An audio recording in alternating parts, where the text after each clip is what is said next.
Yes, Coach. Considering how fast Arkansas State intends to play, they have a quarterback who was their Player of the Year in his conference last year.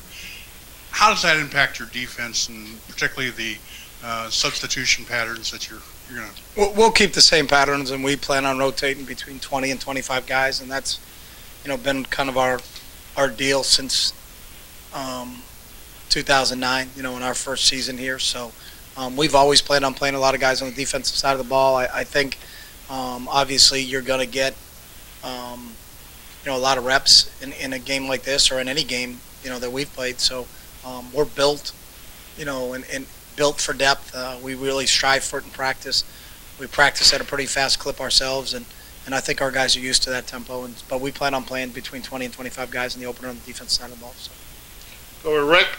I know they're a bit of an unknown, but what do you have for a scouting report on Arkansas State? Obviously Gus has just got there. Got a ton of respect for Gus as a football coach, one of the top offensive coordinators out there. When he was at Tulsa, and then when he was at Auburn, we've got some familiarity with his scheme on the offensive side of the ball because we played them 2 years ago in the championship game. So, defensively, John Thompson is another guy who's been around for a long time, is well known as a defensive coordinator and always has a very well coached team. So I think from a schematic standpoint, you have an understanding of what those guys do, but actually how they implemented it with their team, you don't know until you see them, because the first time they play us will be the first time that anybody gets a chance to see what the Gus Malzahn version of Arkansas State is. But from a player standpoint, obviously it starts with their quarterback, who was the Player of the Year in their conference last year.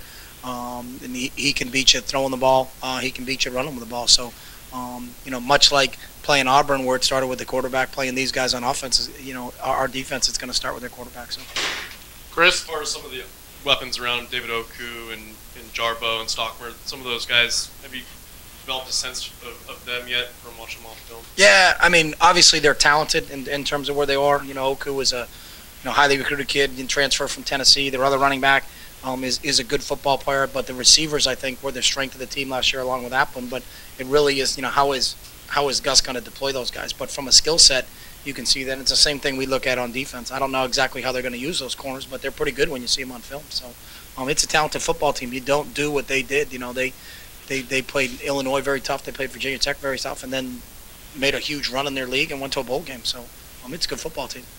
Do you think you'll learn more about your team in an opener like this compared to an opener like LSU? No. Rob. Do you have a biggest question about your team coming out of camp and going into the first game?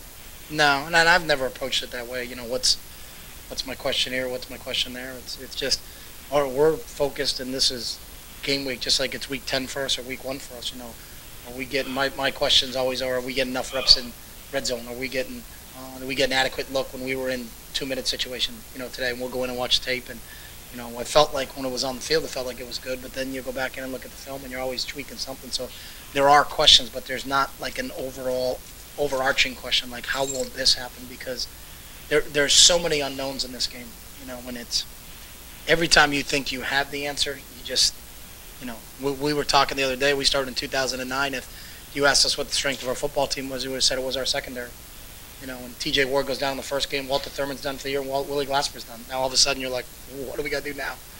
So you really don't know. And we've had a lot of different situations come up during the course of the last 3 seasons, and I think our guys have all handled them. So, no one can kind of predict what's going to happen, so you don't know how it's going to shake itself out. But all we're doing now is we're in total 100% game mode.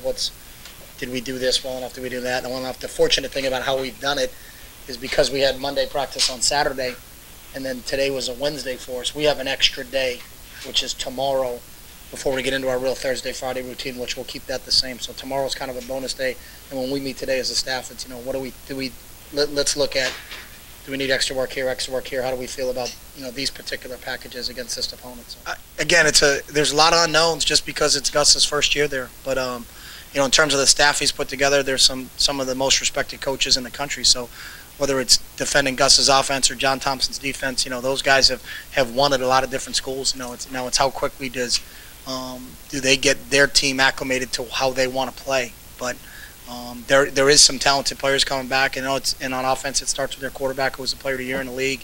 They've got some talented wide receivers. They got transferred running back from Tennessee. So they've got some athletes, and that conference is known for having athletes. So there's still some unknowns, but we expect an athletic team to come rolling in here on I Saturday. do apologize if this has been asked, but when Malzahn was with Chiswick, he was asked to dial back the speed. How much faster do you think the new Malzahn will be than the one you saw at Auburn?